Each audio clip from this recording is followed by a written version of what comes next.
Hello girls, hope you are all doing well.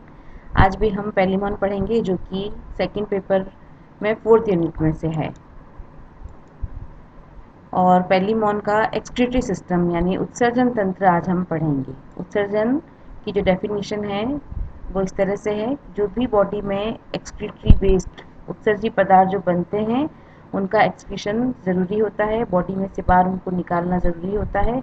और पेलिमॉन में भी एक्सक्रीटरी सिस्टम या उत्सर्जन तंत्र पाया जाता है। और एक्सक्रीटरी सिस्टम में जो ऑर्गन पाए जाते हैं वह एक पेयर किडनी होते हैं जिन्हें एंटीनरी ग्लैंड या ग्रीन ग्लैंड भी कहा जाता है, और एक मीडियन सैक होता है जिसे रीनल सैक कहते हैं।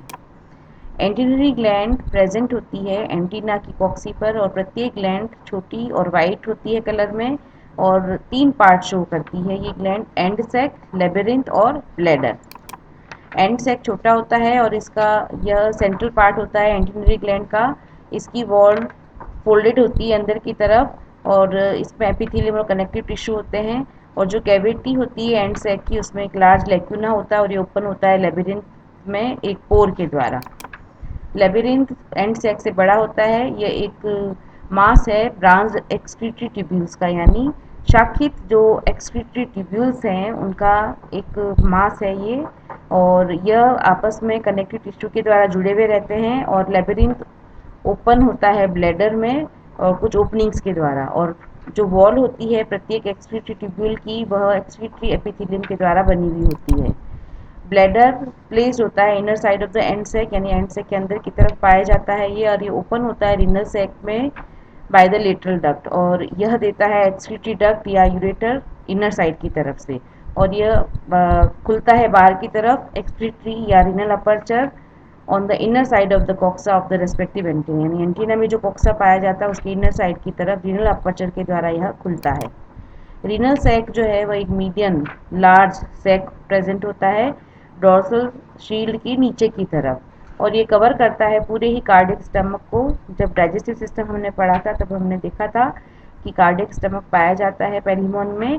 आगे की तरफ ये कनेक्टेड रहता है ब्लैडर से, और ब्लैडर जो प्रत्येक एंटीनरी ग्लैंड से लेटरल डक्ट के द्वारा जुड़ा हुआ रहता है। जो वर्किंग है, ग्रीन ग्लैंड परफॉर्म करती है एक्सक्रीशन और ऑस्मो रेगुलेशन भी। ऑस्मो रेगुलेशन यानी जो बॉडी में सॉल्ट और वाटर का जो कंसंट्रेशन है वो मेंटेन रहना चाहिए, कांस्टेंट रहना चाहिए, और ये कांस्टेंट रखती है पेलिमॉन में ग्रीन ग्लैंड्स।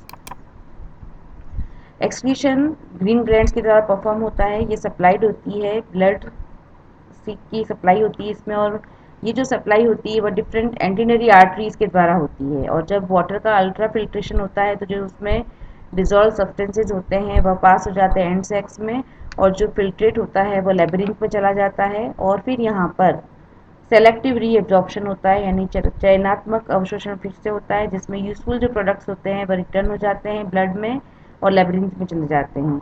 और जो यूरिन है वो कलेक्ट होता है और चला जाता है ब्लैडर में।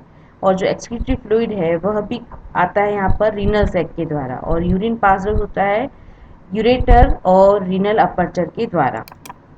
ऑस्मो रेगुलेशन जो वाटर एंटर करता है बॉडी में पेलिमॉन की ऑस्मोसिस के प्रोसेस के द्वारा, और ये कलेक्ट भी होता है और बाहर की तरफ यह भेजा जाता है ग्रीन ग्लैंड्स के द्वारा।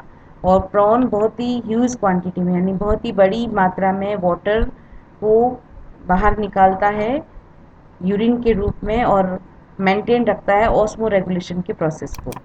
और ये इसका पूरा डायग्राम है, ये एंड सैक, फिर लेबिरिंथ, फिर ब्लैडर, और फिर यूरेटर, फिर रीनल पोर, लेटरल डक्ट, ट्रांसवर्स कनेक्टिव और रीनल सैक। ये पूरा एक्सक्रीटरी सिस्टम है पेलिमॉन का।